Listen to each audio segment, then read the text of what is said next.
kegiatan bimbingan teknis ini. Sebelumnya kami juga ucapkan selamat datang kepada Yang Mulia Wakil Ketua Mahkamah Konstitusi, Bapak Profesor Dr. Aswanto, SHMSI DFM.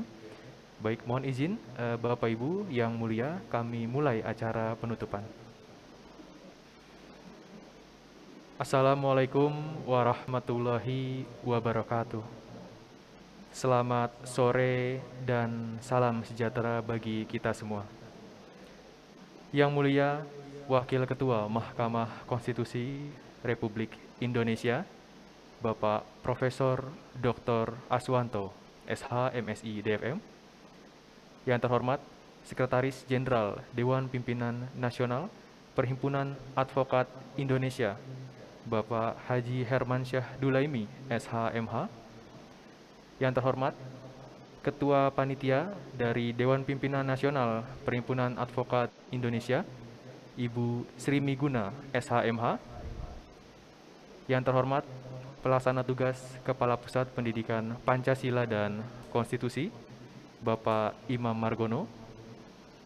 Dan Bapak Ibu peserta kegiatan bimbingan teknis yang berbahagia. Puji dan syukur senantiasa kita haturkan kehadirat Tuhan Yang Maha Esa atas ridho dan perkenannya, sehingga pada sore hari ini kita masih diberikan kesempatan menghadiri acara penutupan kegiatan bimbingan teknis, hukum acara, penanganan perkara perselisihan hasil pemilihan gubernur, bupati, dan wali kota tahun 2020 bagi Perhimpunan Advokat Indonesia. Bapak Ibu hadirin yang kami hormati, sebelum memulai acara penutupan, marilah kita menyanyikan lagu Kebangsaan Indonesia Raya, dilanjutkan dengan Mars Mahkamah Konstitusi dan Mars Peradi. Hadirin dimohon berdiri.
Dengan sebaik-baiknya marilah kita bersama tegakkan konstitusi negara. Pancasila ideologi bangsa, konstitusi supremasi hukum, memancarkan keadilan sesuai harapan bangsa. Jayalah Mahkamah Konstitusi.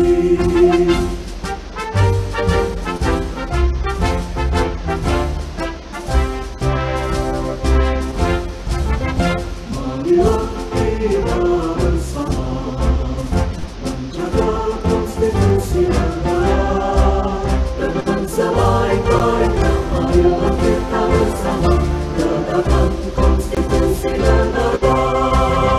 Pancasila ideologi bangsa, konstitusi supremasi hukum, memancarkan keadilan sesuai harapan bangsa. Jayalah Mahkamah Konstitusi.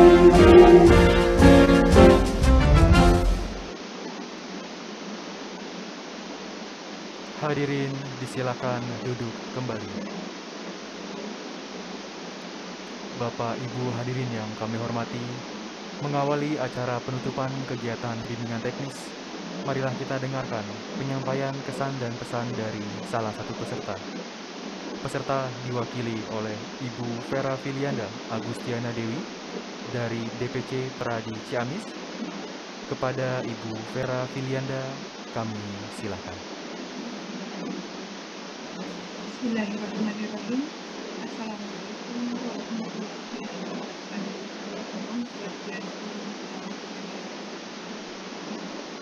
Terima kasih atas kesempatan yang diberikan kepada saya untuk memberikan pesan dan pesan pada sesi penutupan BIMTEK acara penanganan perkara kependudukan tingkat Gubernur Bupati dan Wali Kota tahun 2020 bagi anggota Peradi yang dilaksanakan selama 3 tahun sampai 12 BIMTEK sudah membuat penambahan pengetahuan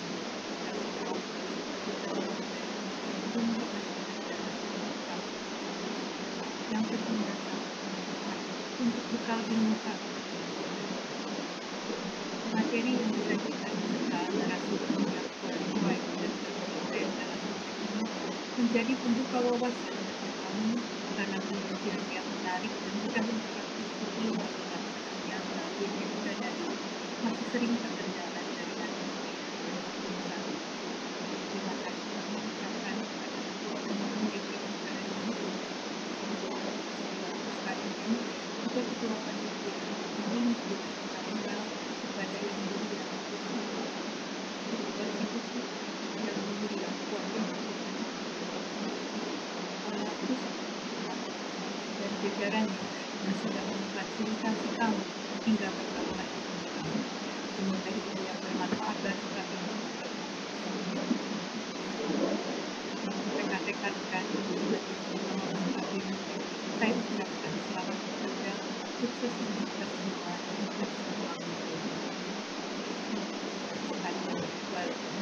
demikian yang bisa saya sampaikan. Terima kasih atas perhatiannya. Wassalamualaikum warahmatullahi wabarakatuh.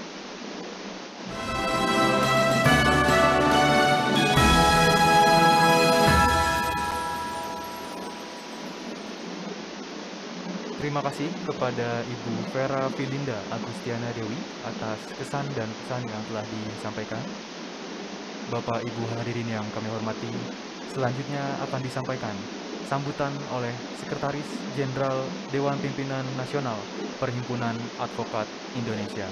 Kepada Bapak Haji Hermansyah Dulaimi, SHMH, kami silakan. Terima kasih. Assalamualaikum warahmatullahi wabarakatuh. Yang kami muliakan Ketua Mahkamah Konstitusi, Bapak Profesor Dr. Aswanto, SHDSM, Pelaksana Tugas Kepala Pusat Pendidikan Pancasila dan Konstitusi, Bapak Imam Margono. Pertama-tama saya mohon maaf menyampaikan pesan dari Ketua Umum kami, Profesor Dr. Otto Hasibuan, tidak dapat ikut hadir pada siang hari ini karena ada tugas profesi lainnya yang sudah terjadwal jauh sebelumnya. sehingga menugaskan saya untuk mewakili DPN Pradi. Saya di sini didampingi oleh Ketua Panitia, rekan Sri Miguna, dan panitia yang lain, rekan Landong Nadeak. Kemudian pertama-tama kami menyampaikan terima kasih kepada Yang Mulia Wakil Ketua Mahkamah Konstitusi dan Pelaksana Tugas Kepala Pusdik Pancasila dan Konstitusi Bapak Imam Margono yang telah memberikan kesempatan yang begitu sangat berarti bagi kami sehingga kami dapat mengikutsertakan sebanyak 400 orang anggota Pradi dapat mengikuti bimbingan teknis hukum acara penanganan perkara perselisihan hasil pemilihan gubernur, bupati, wali kota tahun 2020. Ini khusus bagi anggota Pradi. Sebanyak 400 orang serta anggota ini terdiri berasal dari 87 anggota, 87 DPC yang sempat mengikuti mendaftarkan dari 136 DPC kami di seluruh Indonesia. Sebetulnya peminatnya sangat tinggi. Kami baru buka sekitar 30 menit sudah penuh. Sehingga sebagaimana disampaikan oleh Ketua Umum kami ketika acara pembukaan, kami sangat mengharapkan untuk di masa yang akan datang dapat diberikan kesempatan kembali kepada kami untuk mengikuti bimbingan teknis yang dilaksanakan oleh Mahkamah Konstitusi ini. Kerjasama bimbingan teknis ini sudah berjalan 7 kali dan kami sangat mengapresiasi apa yang telah diberikan kepada kami, fasilitas seluruhnya sangat baik. Dan kepada rekan-rekan saya yang telah mengikuti ini mudah-mudahan sangat bermanfaat dan bukan hanya menambah ilmu, tapi harapan kami juga apabila nanti terjadi sengketa hasil pemilihan kepala daerah, gubernur, bupati, wali kota tahun 2020 ini juga mudah-mudahan rekan-rekan mendapatkan klien ya. Bagi teman-teman telah menambah ilmunya walaupun sebetulnya sebagian besar sudah pernah menangani perkara hasil sengketa pilkada. Tentunya ini sangat bermanfaat karena terjadi beberapa perubahan penggantian dari peraturan Mahkamah Konstitusi. Sekali lagi saya aturkan Yang Mulia Profesor Dr. Aswanto SHDFM yang telah memberikan kesempatan kepada anggota kami. Mudah-mudahan dapat kita lanjutkan di masa-masa yang akan datang. Demikianlah, terima kasih. Wassalamualaikum warahmatullahi wabarakatuh.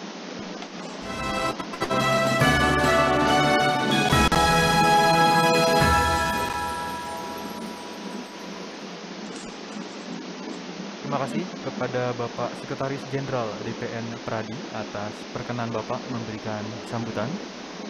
Bapak Ibu hadirin yang kami hormati, agenda selanjutnya ceramah kunci Yang Mulia Wakil Ketua Mahkamah Konstitusi yang sekaligus berkenan menutup kegiatan bimbingan teknis secara resmi. Kepada Bapak Profesor Dr. Aswanto SHMSI DFM, kami silakan.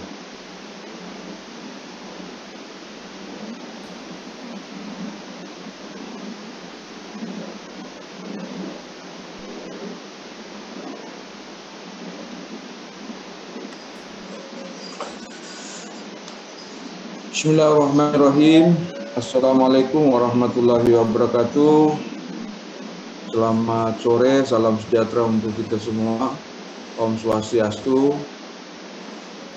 Salam kebajikan, salam Pancasila.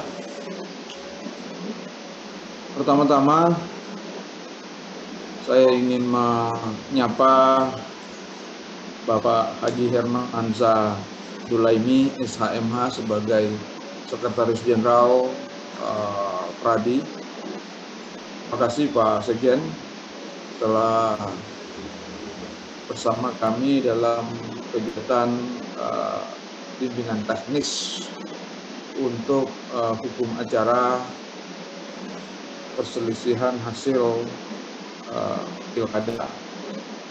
Tentu juga dengan teman-teman panitia saya juga ingin menyampaikan penghormatan kepada teman-teman panitia dari Pradi. Terima kasih. Saya yakin teman-teman sudah bekerja dengan baik sehingga agenda kita bisa terlaksana sebagaimana yang kita harapkan.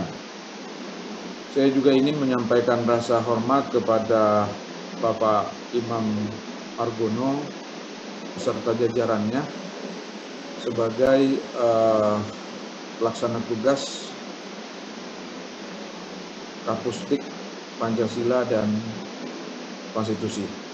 Dan tentu semua panitia dari Mahkamah Konstitusi, baik yang ada pada kepanitraan, kesekjenan, pejabat-pejabat baik fungsional maupun struktural lingkungan Mahkamah Konstitusi, saya ingin menyampaikan terima kasih dan penghargaan sudah mempersiapkan kegiatan ini, dan alhamdulillah sampailah kita pada hari yang terakhir, hari untuk penutupan ini.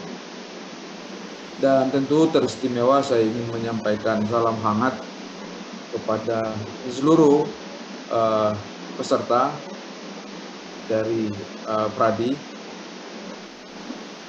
Biasanya kita melakukan BIMTEK ini dalam bentuk luring, tapi karena kondisi maka kita terpaksa harus tunduk pada protokol COVID-19, maka kita melaksanakan dengan online atau daring.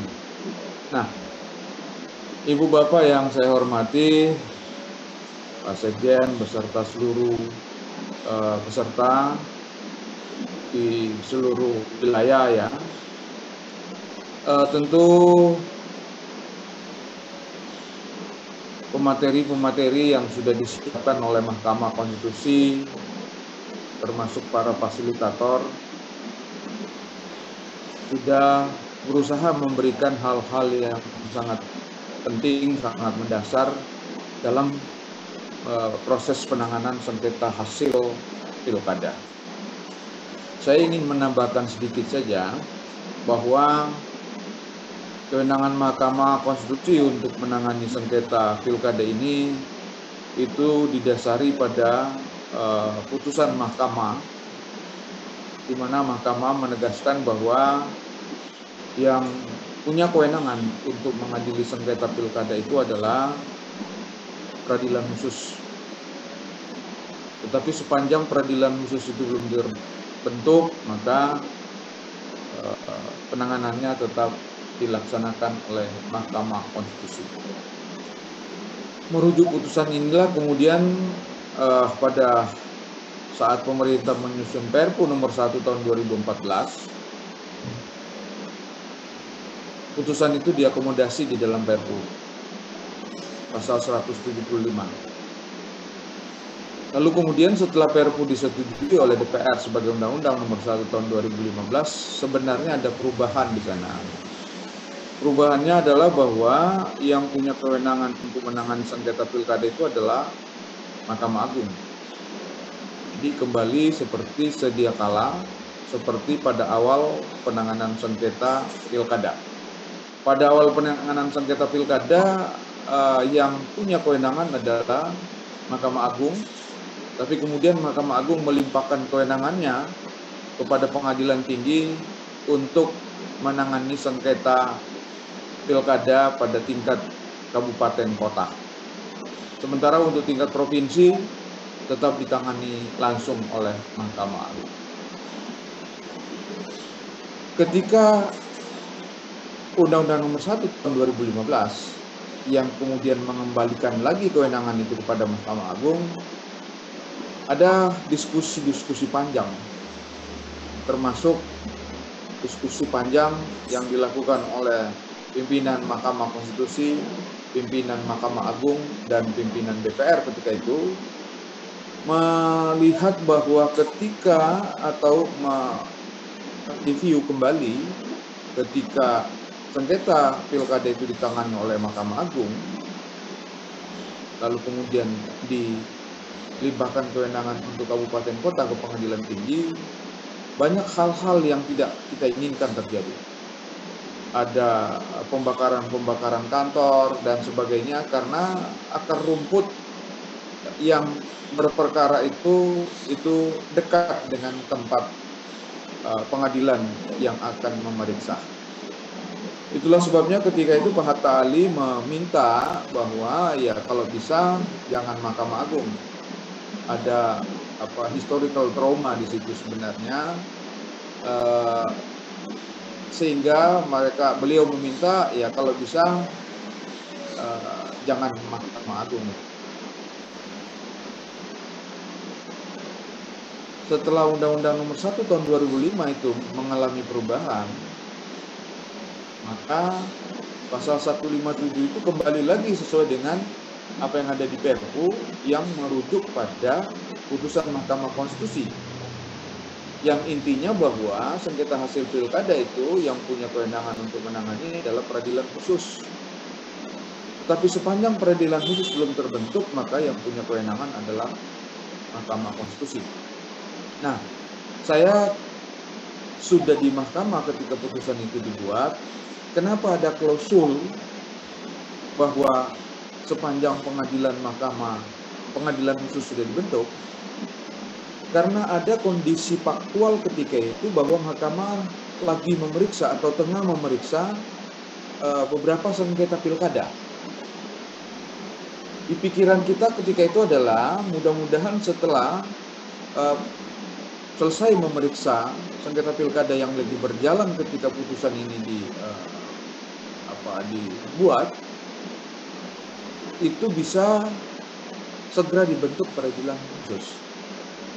Tapi ternyata untuk membentuk peradilan khusus itu tidak gampang. Apalagi kalau kita berdiskusi lebih jauh,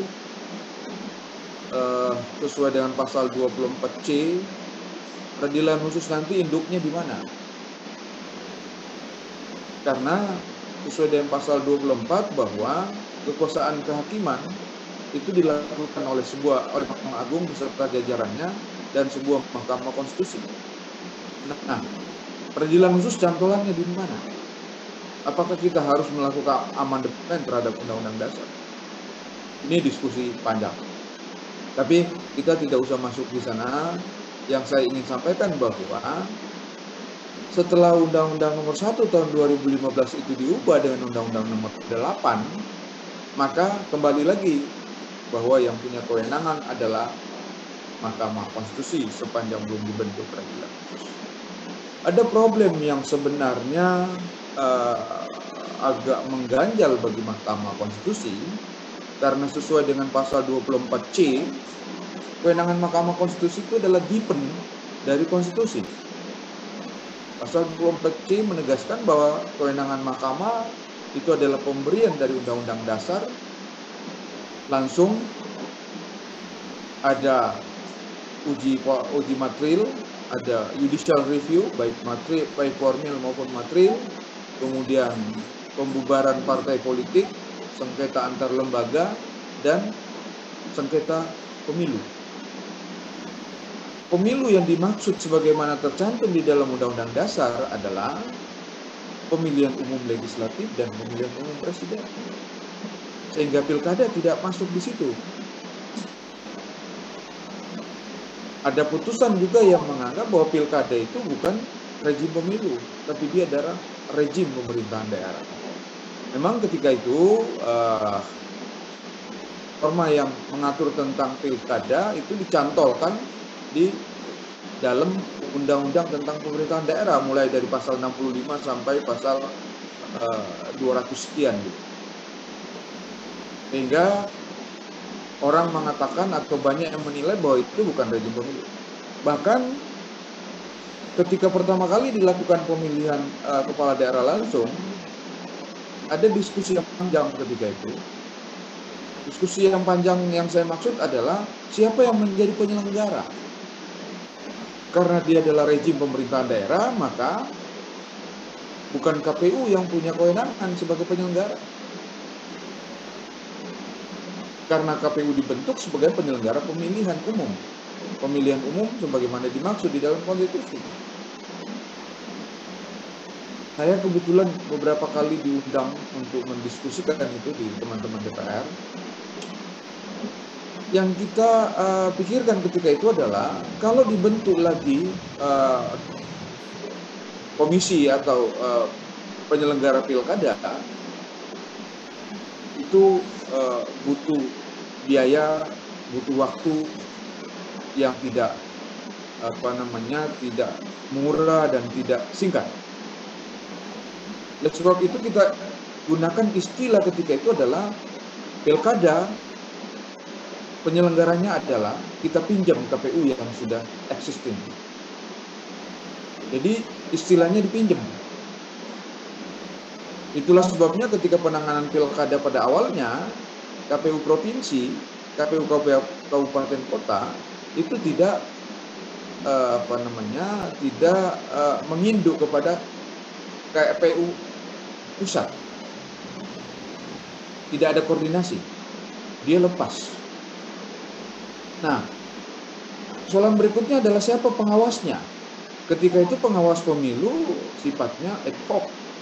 Begitu selesai pemilihan, ada hasil sekian lama setelah hasil pemilu ditetapkan, maka panitia pengawas pemilu itu dibubarkan. Saya kebetulan pernah menjadi ketua pengawas pemilihan umum legislatif dan pilpres tahun 2003-2004 di Sulawesi Selatan, Sulawesi Barat gitu. Nah, karena ini rejim pemerintahan daerah dan panwasnya yang dulu-dulu itu adalah ad hoc, maka ketika akan dilakukan pilkada pada tahap awal, pilkada langsung awal, itu nggak ada pengawas. Sesuai dengan ketentuan undang-undang pemerintahan daerah bahwa pengawas pemilu itu dibentuk oleh DPR pada masing-masing tingkatan. Untuk provinsi dibentuk oleh DPRD provinsi, kabupaten kota juga begitu, dibentuk oleh DPR kabupaten kota. Perkembangan lebih lanjut adalah lahir undang-undang tentang penyelenggara pemilu. Di dalam undang-undang penyelenggara pemilu ada perubahan. Tidak sekedar KPU tidak sekedar menjadi penyelenggara pemilihan umum sebagaimana dimaksud di konstitusi, tetapi juga sebagai penyelenggara pilkada. Nah, ini sedikit historical kenapa sampai sekarang masih tetap di Mahkamah Konstitusi. Tadi saya ingin pada awal saya menyampaikan bahwa sebenarnya ada problem yang dihadapi oleh Mahkamah Konstitusi. Problem yang dihadapi adalah penanganan sengketa hasil pilkada itu dasar hukum bagi Mahkamah Konstitusi adalah undang-undang. Berbeda ketika kami melaksanakan tugas atau berbeda ketika Mahkamah Konstitusi melaksanakan tugas pengujian undang-undang. Dasar pengujiannya adalah konstitusi. Sehingga Mahkamah bisa lebih leluasa untuk memutus sebuah perkara.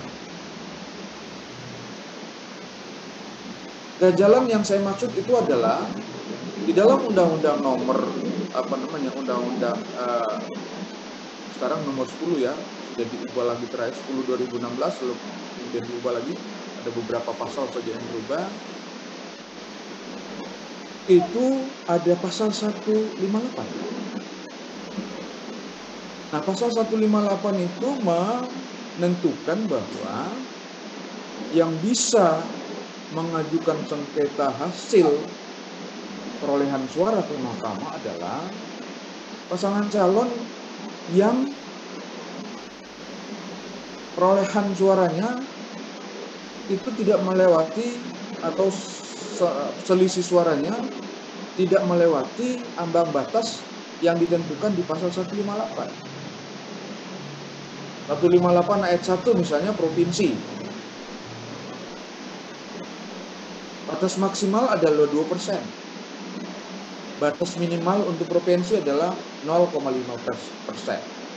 Provinsi yang penduduknya di atas 12 juta itu 0,5%.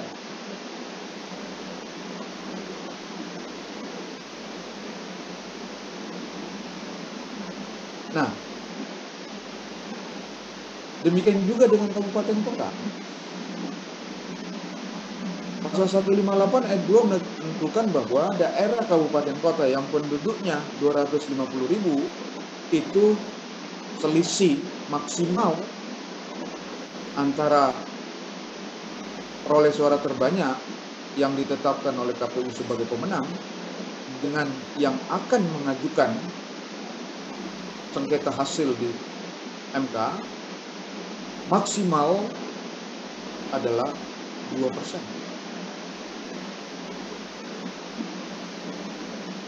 Beberapa kali Mahkamah sudah menangani sengketa pilkada dan berdasarkan pasal 158, lalu kemudian Mahkamah berpikir, kami berpikir bahwa kita harus tunduk pada norma 158. Tetapi kita juga ingin agar MK itu tidak dianggap sebagai mahkamah kalkulator. Nah, di antara problem ini, pada satu sisi kita harus tunduk pada undang-undang dalam menangani pilkada, ada pasal 158. Di sisi lain bahwa Mahkamah Konstitusi bukan mahkamah kalkulator. Mahkamah Konstitusi harus memberikan keadilan yang substantif.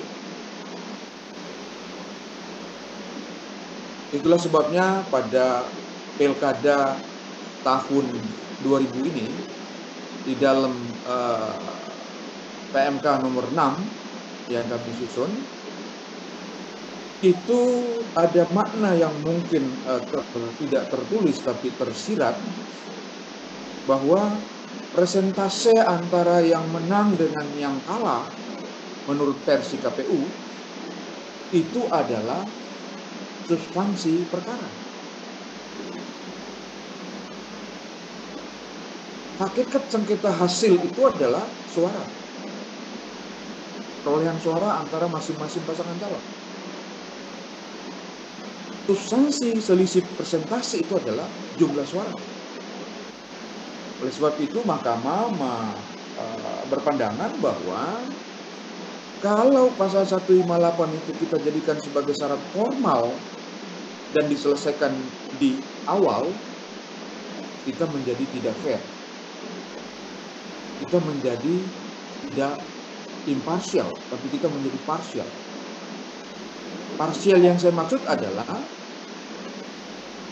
pihak yang mengajukan permohonan itu berhadapan dengan pihak penyelenggara. Yang menetapkan sengketa, yang menetapkan selisih hasil itu adalah penyelenggara.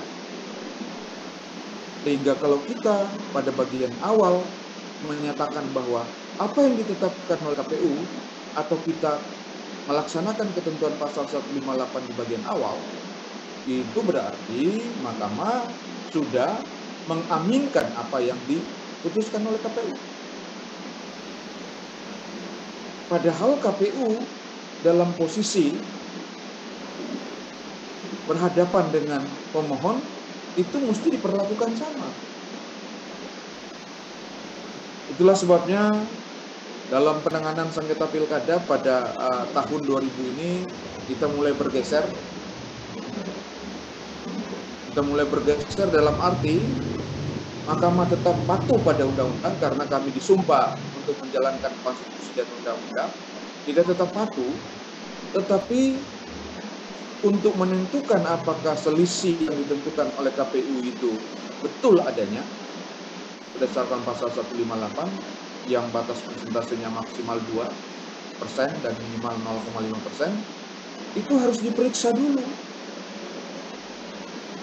Kalau dulu sebelum penanganan sengketa pilkada sebelumnya, kita melihat aja, oh ini tidak memenuhi persyaratan persentase 158. Kita akan buat putusan selah, tidak dibawa ke pokok perkara. Nah, di dalam penanganan pilkada pada tahun 2020 ini, semua kita akan bawa ke pokok perkara, kecuali, ada kecualinya, yang misalnya lewat tenggat waktu sesuai dengan ketentuan undang-undang 3 hari kerja sesudah KPU menetapkan. Nah, kalau itu lewat, itu kami akan putuskan dalam putusan selah. Tidak memenuhi syarat formil. 158 kita bergeser, tetap kita anggap sebagai syarat formil, tetapi penentuannya tidak serta-merta, tetapi harus diperiksa dulu. Sehingga penentuannya tetap pada bagian ujung, bagian akhir. Kalau misalnya ada permohonan yang pada awal sudah memperlihatkan bahwa tidak memenuhi pasal 158 karena selisihnya lebih dari 2%, kita akan tetap memeriksa pokok perkaranya, dan nanti setelah kita periksa pokok perkaranya, ternyata selisih yang ditentukan oleh KPU itu benar, maka MK akan mengatakan bahwa permohonan ini tidak dapat diterima karena tidak memenuhi persyaratan formil. Tetapi tidak pada bagian awal, pada bagian akhir setelah kita memeriksa pokok perkara, karena persentase itu menurut mahkamah adalah bagian pokok perkara. Ini namanya sengketa hasil. Hasil yang ditentukan KPU tiba-tiba kita okekan. Wah, ini kita jadi parsial namanya, tidak imparsial. Nah, itu yang kedua yang saya ingin sampaikan. Yang ketiga saya ingin sampaikan bahwa ibu bapak para lawyer ini kan nanti posisinya bisa sebagai pemohon, kuasa pemohon, bisa sebagai kuasa termohon, bisa juga sebagai kuasa pihak terkait. Kita belum tahu di posisi mana nanti ibu bapak. Apakah posisi sebagai pemohon atau sebagai termohon atau sebagai pihak terkait. Itu yang akan terjadi nanti. Sehingga peserta yang ikut sekarang, yang jumlahnya cukup banyak, itu tidak tertutup kemungkinan, ini kita satu kelas, Pak Sekjen, kita satu kelas, tidak tertutup kemungkinan nanti saling berhadapan di MK. Ibu Pera misalnya jadi pemohon, kemudian Pak Adolf jadi termohon, lalu Pak Antoni jadi terkait. Itu berhadapan. Tetapi saya selalu mengingatkan kawan-kawan, terutama ketika belum jadi lawyer, ketika masih duduk di bangku kuliah, saya kebetulan juga pengajar, saya mengingatkan bahwa di dalam proses peradilan, kuasa pemohon, kuasa termohon, atau kuasa penggugat, kuasa tergugat, kuasa terdakwa berhadapan dengan jaksa, itu tidak boleh dianggap sebagai lawan. Tapi itu adalah partner untuk mencari kebenaran yang substantif.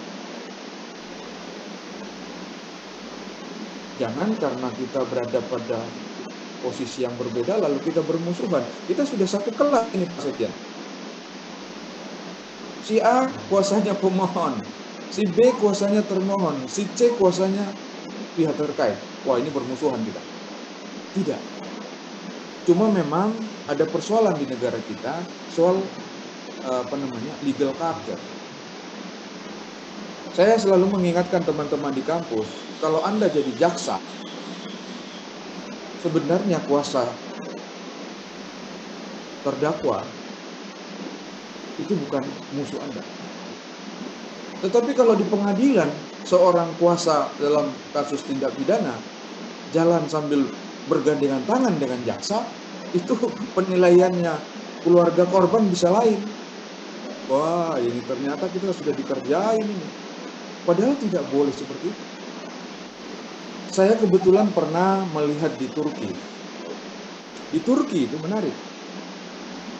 Di Turki kalau ada kasus misalnya, katakanlah yang private, perdata, sebelum masuk di ruang persidangan, bertemu dulu antara pemohon, antara kuasa penggugat, kuasa tergugat dengan hakim. Justru di dalam ruangan itu mereka berdiskusi kencang. Sehingga nanti di depan persidangan sebenarnya persoalannya sudah selesai. Diselesaikan di ruangan ruangan pimpinan, ruangan hakim. Di dalam mereka berdebat, sehingga nanti keluar itu sebenarnya sudah ada kesepakatan. Nah, kondisi seperti ini menurut saya mungkin belum bisa kita adopt secara murni karena legal culture masyarakat kita belum sampai ke sana. Nanti kalau Ibu Pera jadi kuasa pemohon, lalu Pak Adol kuasa termohon, kemudian satu mobil datang, wah ini jadi kacau ini. Padahal tidak ada masalah. Sama dengan polisi misalnya. Kenapa harus dipaksakan penyidikan itu dilakukan di kantor polisi?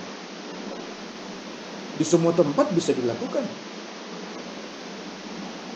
Bahkan di negara-negara yang menggunakan advisory system, lebih banyak penyidiknya yang mendatangi terperiksa. Sebab secara manusiawi, kalau kita atau seorang yang diperiksa di dalam kantor polisi, itu biasanya agak tegang dia nggak mau ngomong jujur. Tapi kalau ngomong di warung kopi sambil santai, dia ngomong jujur. Karena dia merasa dia akan dilindungi. Tetapi kalau di kantor polisi, dia merasa dia akan dihabisin oleh penyidik. Nah,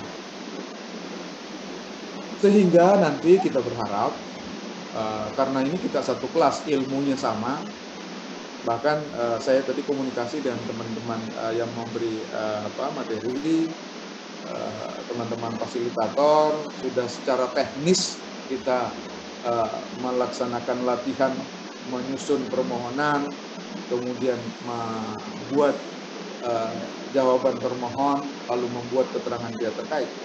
Nah, kita berharap nanti di sana sudah seperti itu. Seperti itu sehingga hal-hal yang sifatnya teknis tidak perlu lagi terjadi di ruangan sidang. Tidak perlu kita bersitegang di ruangan sidang. Ini up the record sebenarnya. Ini up the record, saya mau ngomong.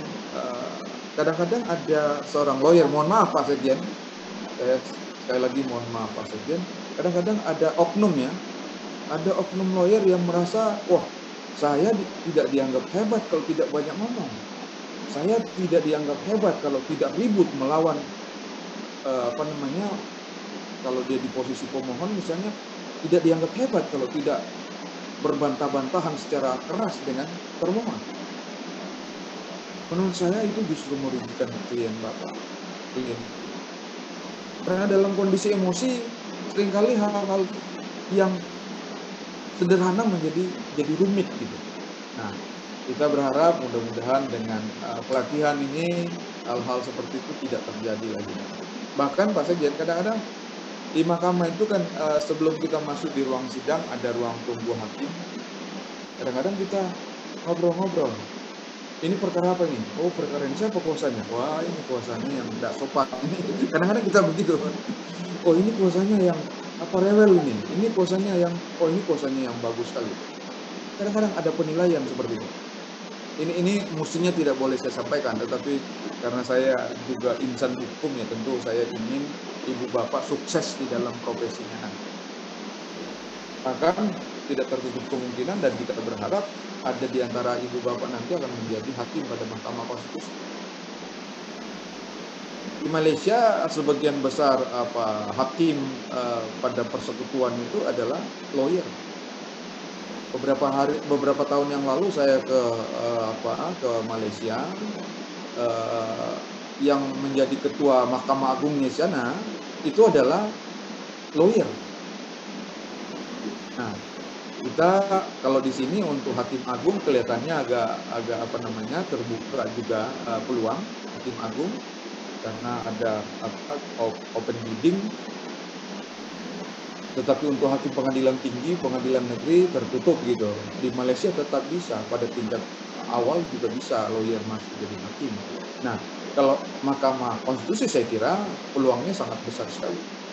Dan persyaratan untuk menjadi hakim di sana adalah tidak mesti hakim karier, tetapi bebas, yang penting punya pengalaman di dunia hukum minimal 15 tahun, dia bergelar doktor, itu bisa menjadi. Nah, kita juga sebenarnya lagi mendiskusikan mestinya itu yang disiapkan oleh pemerintah, yang disiapkan oleh undang-undang untuk masuk ke MK, mestinya diperlakukan sama. Maksud kita diperlakukan sama adalah kalau pintu DPR itu bebas menerima pendaftaran secara umum, pintu presiden juga atau pemerintah juga bebas membuka pendaftaran. Nah, satu pintu yang selama ini tidak mau, Mahkamah Agung tidak mau. Selalu hakim pengadilan tinggi yang didorong. Padahal Pak Jimli mengatakan tidak, konsep undang-undang tidak seperti itu.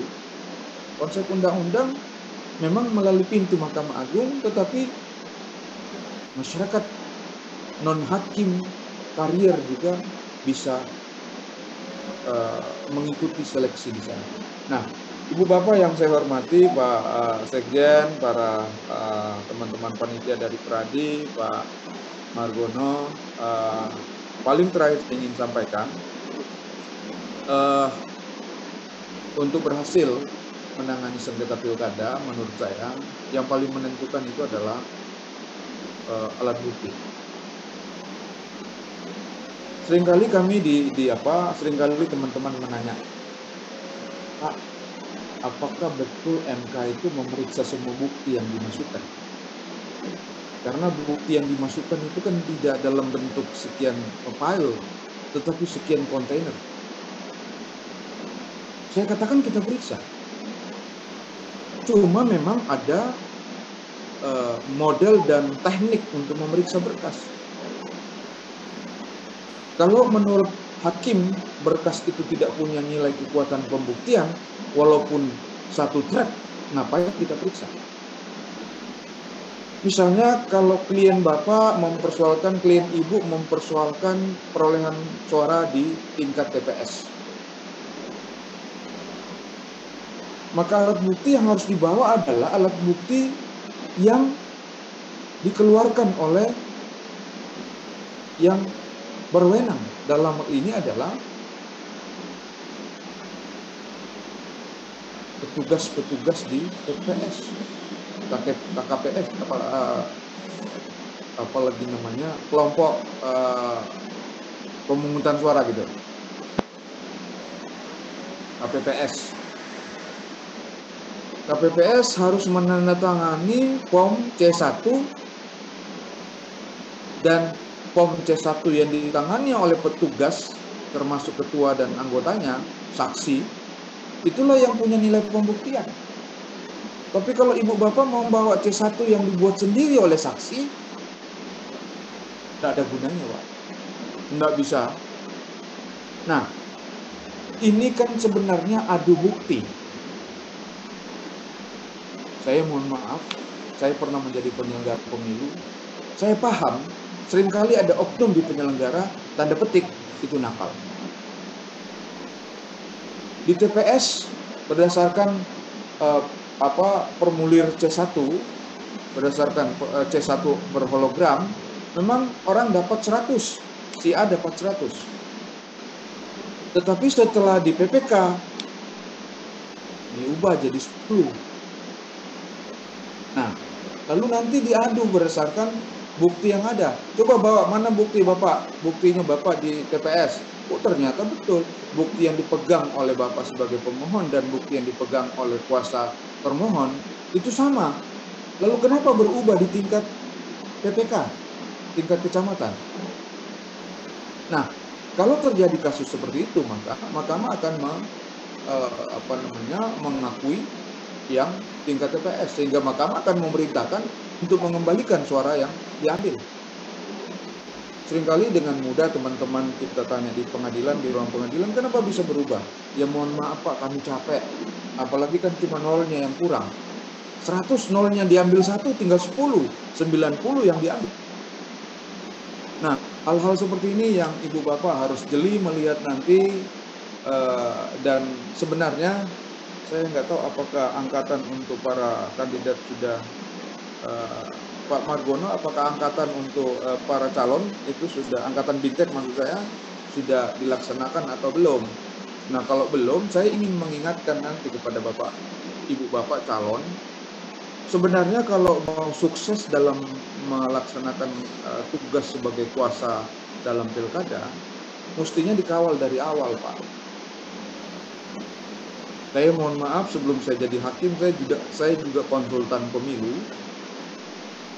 Ada beberapa kasus yang saya jadi kuasanya, tapi saya tidak tampil di pengadilan. Tapi saya diberi kuasa, lalu saya bekerja dengan teman-teman yang punya izin. Saya selalu mau menerima pekerjaan itu kalau tim saya dari awal diberi diberi kewenangan. Dari awal sudah menangani. Bahkan mulai dari ya kalau tidak bisa pas dari awal ya mungkin mulai dari kampanye, mulai dari kalau mau lebih bagus ya mulai dari pencalonan. Jadi mestinya calon-calon bupati, wakil bupati itu harus tahu betul bahwa ini kuasa yang kita ambil adalah kuasa yang betul-betul memahami jalan ceritanya.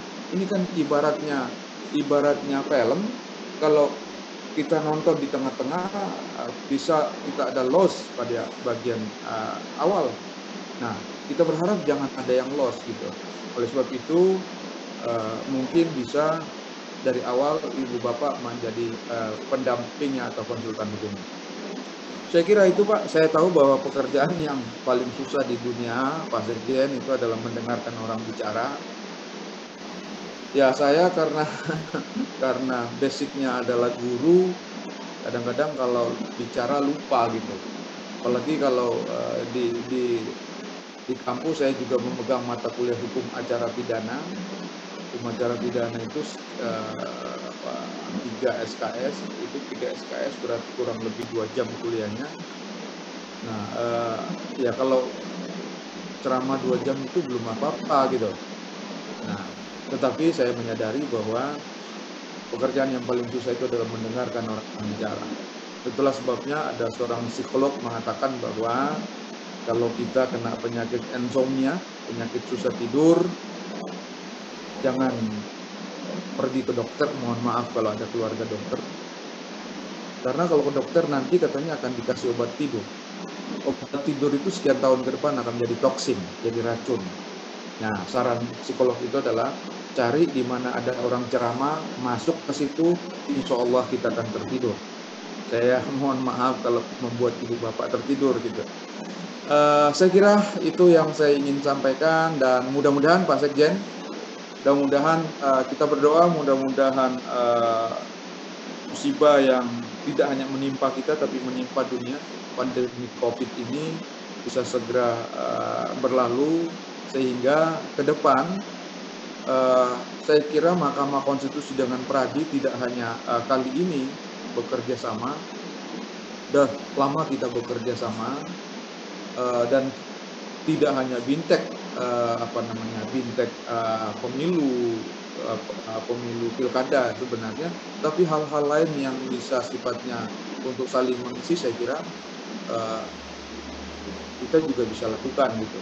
Tinggal kita membuat kesepakatan kegiatan apa yang kita akan lakukan. Dan untuk ibu bapak yang karena pandemi ini tidak sempat datang di Pusdik di tempatnya Pak Imam Margono, ya mudah-mudahan di kesempatan lain kita bisa ngumpul sana. Karena suasananya di sana ibu bapak itu lebih bagus, kita bisa bercengkrama.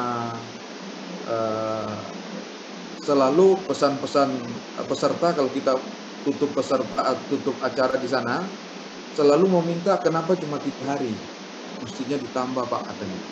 Dan kenapa cuma bintek kalau ada pemilu, bintek lain juga boleh gitu.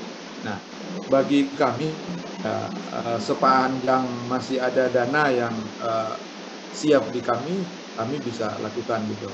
Nah, makanya Pak Sekjen, saya mohon maaf kalau misalnya ada yang kurang, tidak maksimal, ya mohon maaf karena kondisi yang sama-sama kita maklumi, termasuk anggaran kami juga untuk ini kan tidak agak telat keluarnya.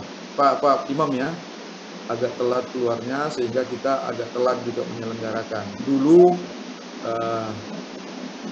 Dulu kalau kita menyelenggarakan dan pesertanya itu hadir di MK, biasanya sepanjang dana kita masih tersedia, peserta tidak pernah kita bebani apa-apa. Biaya transportasi, akomodasi, itu masuk di anggarannya Mahkamah Konstitusi. Tapi kali ini kelihatannya bisa di cover oleh MK hanya yang datang secara atau ikut secara luring gitu ya. Ya Pak Imam ya, yang luring tetap kita ini ya. Biasanya setiap ada angkatan Pak Sekjen ada tasnya, ada ini macam-macamnya. Ini ya mohon maaf karena kondisi. Saya kira terima kasih sekali lagi bagi kami Mahkamah Konstitusi. Pradi itu adalah friend of court. Pradi itu adalah amicus curiae bagi kami. Silakan kalau ada hal yang dianggap kurang di Mahkamah Konstitusi, dengan senang hati kami menerima masukan-masukan sehingga ke depan hal-hal yang kurang berdasarkan masukan-masukan itu kita bisa lebih menyempurnakan lagi. Saya kira demikian. Saya tidak bisa baca pantun, biasanya yang baca pantun itu Pak Imam Margono gitu. Demikian, lebih dan kurangnya saya mohon maaf. Wabillahi taufik wal hidayah. Assalamualaikum warahmatullahi wabarakatuh.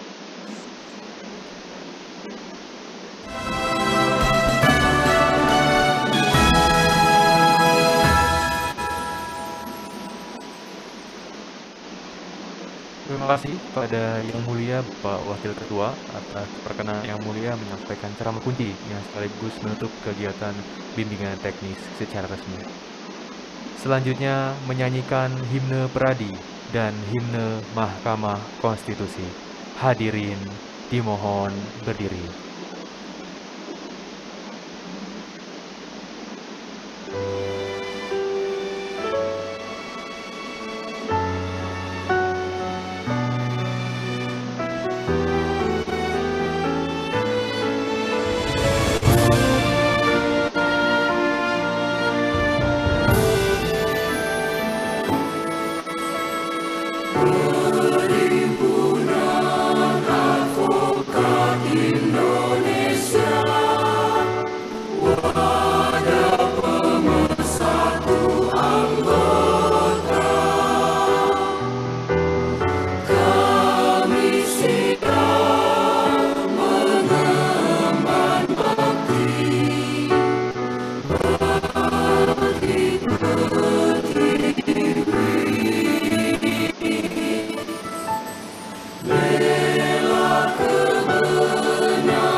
dan keadilan,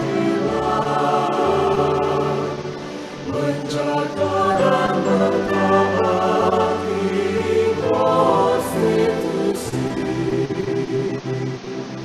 untuk bangsa Indonesia.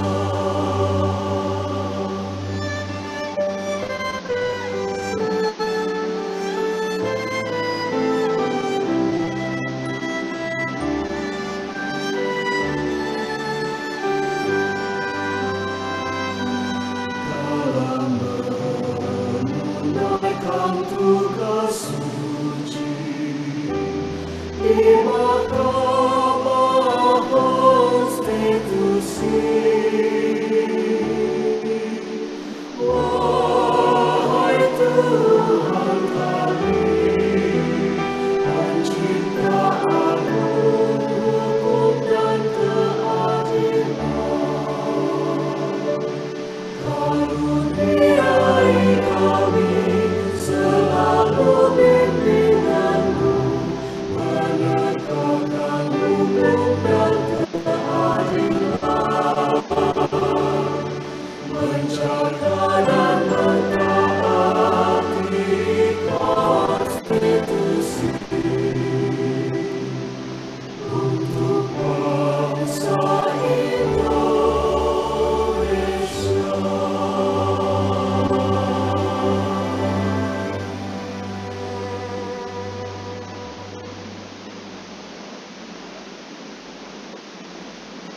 Hadirin disilakan duduk kembali. Bapak Ibu hadirin yang kami hormati, menutup kegiatan ini, marilah kita bersama-sama berdoa kepada Allah Subhanahu wa Ta'ala, Tuhan yang Maha Kuasa. Pembacaan doa akan dipimpin oleh Saudara Suhardi. Kepada Saudara Suhardi, kami silakan. Bismillahirrahmanirrahim. Assalamualaikum warahmatullahi wabarakatuh. Selamat sore dan salam sejahtera untuk kita semua. Marilah kita bersama-sama berdoa, memohon kepada Tuhan Yang Maha Esa atas kelancaran kegiatan yang telah kita laksanakan sesuai dengan agama masing-masing. Izinkan kami memimpin doa dalam tata cara agama Islam. A'udzubillahi minasyaitonirrajim. Bismillahirrahmanirrahim. Alhamdulillahirabbil alamin. Wassalatu wassalamu ala asrofil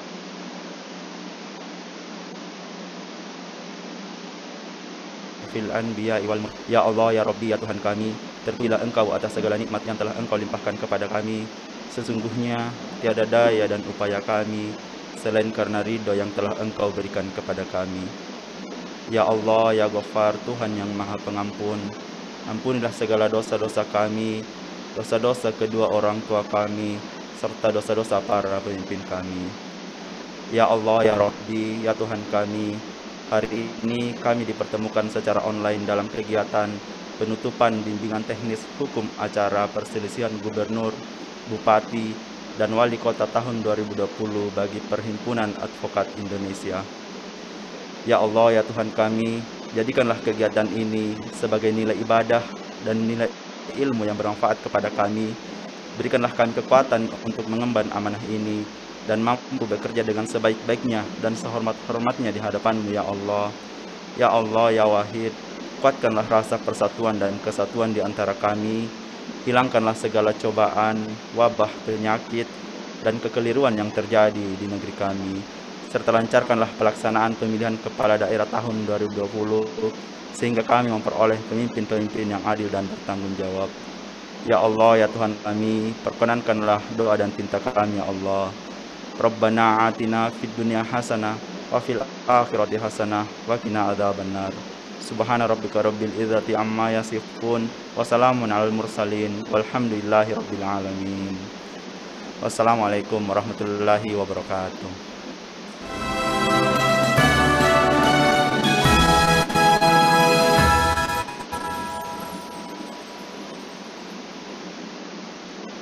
Terima kasih kepada Saudara Suhardi atas pembacaan doanya. Bapak Ibu hadirin yang kami hormati, sebelum kami akhiri, kita akan ada sesi foto bersama terlebih dahulu. Mohon perkenan Yang Mulia Wakil Ketua Mahkamah Konstitusi dan juga Bapak PLT Kapusdik Pancasila untuk membuka masker sejenak untuk foto bersama Yang Mulia dan Bapak Imam.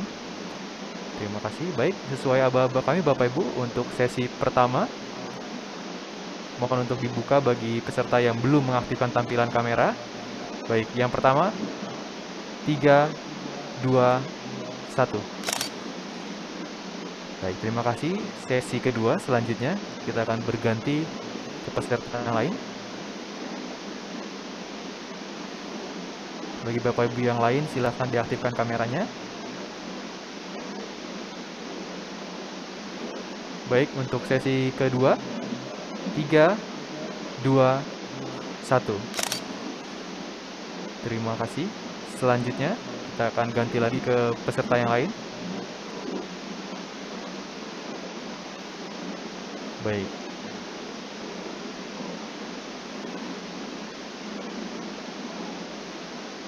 Untuk sesi yang ketiga ini terakhir sesuai aba-aba kami 3, 2, 1.